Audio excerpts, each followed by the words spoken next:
Halo, assalamualaikum warahmatullahi wabarakatuh. Selamat pagi, siang, sore, atau malam.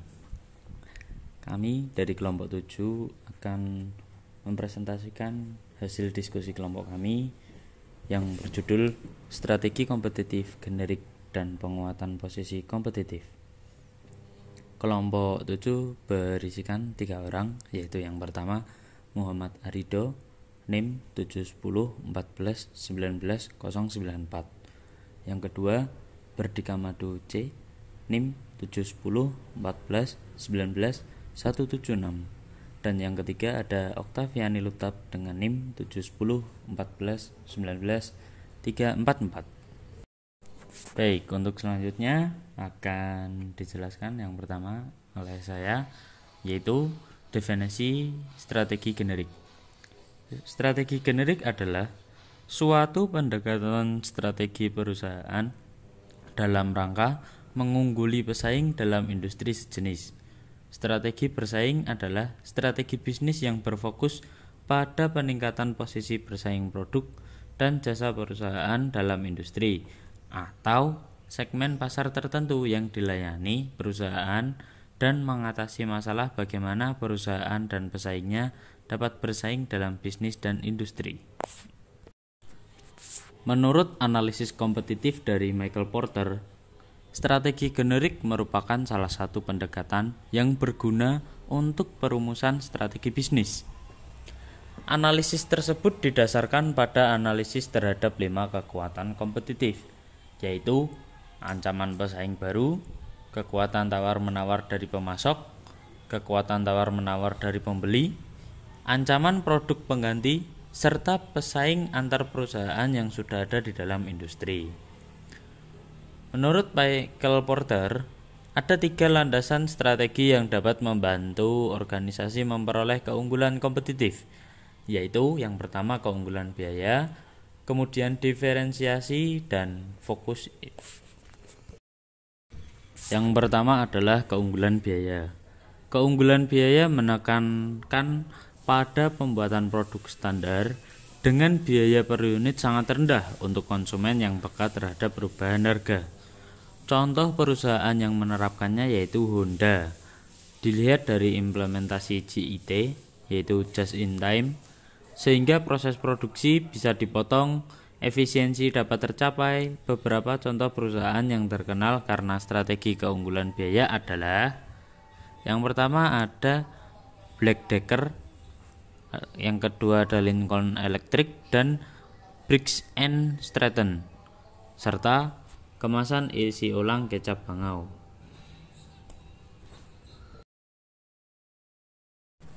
Yang kedua ada strategi diferensiasi. Diferensiasi adalah strategi aktif untuk mendapatkan hasil di atas rata-rata dalam sebuah bisnis tertentu karena loyalitas merek akan membuat sensitivitas konsumen terhadap harga menjadi rendah. Loyalitas pembeli berfungsi sebagai penghalang masuk industri perusahaan baru, sehingga perusahaan baru harus mengembangkan kompetensi mereka sendiri untuk membedakan produk mereka melalui cara-cara tertentu agar dapat bersaing dengan sukses. Contoh perusahaan yang menggunakan strategi diferensiasi adalah Starbucks. Starbucks dengan kopinya yang berbeda dengan coffee shop lain, sehingga pengunjung betah berlama-lama dan rela mengeluarkan harga yang cukup mahal daripada yang lain. Yang kedua ada PT Indofood, terutama produk mie instannya yang memiliki keunikan rasa dan promosi iklan yang mengusung tema Nusantara. Untuk yang ketiga ada contoh di jasa pengiriman cepat overnight delivery dari Federal Express. Yang ketiga ada keunggulan fokus. Keunggulan fokus membuat produk dan menyediakan jasa yang memenuhi keperluan sejumlah kelompok kecil konsumen.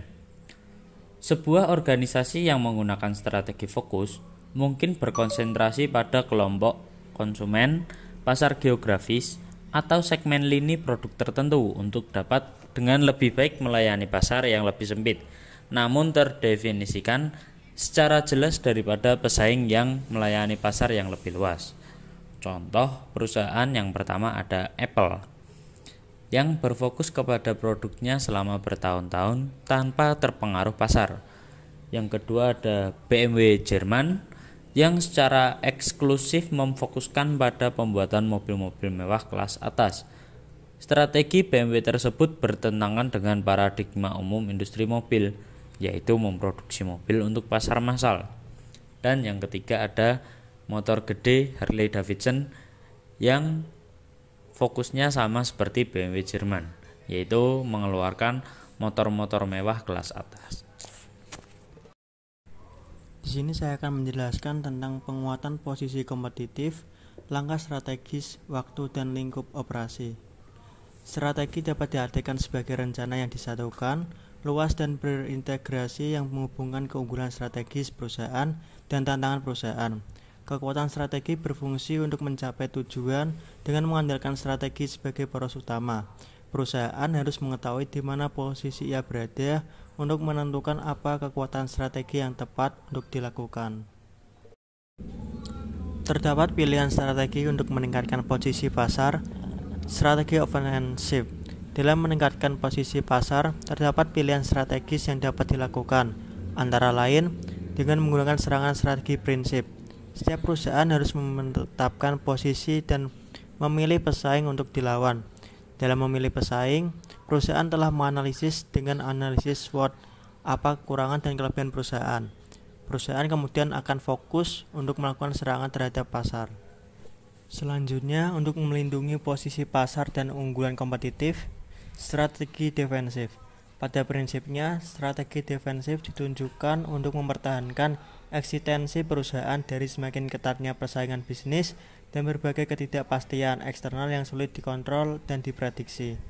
Strategi defensif sering pula dikenal sebagai survival strategi, yang cenderung terjadi dalam suasana krisis ekonomi. Waktu penentuan strategi ofensif dan defensif menjadi titik utama dalam kesuksesan perusahaan. Hal ini dikarenakan perusahaan harus mengetahui kapan membuat langkah strategis yang sama pentingnya dengan mengetahui apa yang seharusnya dilakukan. Untuk memperkuat posisi pasar melalui lingkup operasi lepas dan pertimbangan-pertimbangan tindakan kompetitif serta pengaturan waktunya. Keputusan manajerial dapat mempengaruhi kekuatan posisi pasar perusahaan. Operasi ini berfokus pada aktivitas mana saja yang akan dilakukan oleh perusahaan.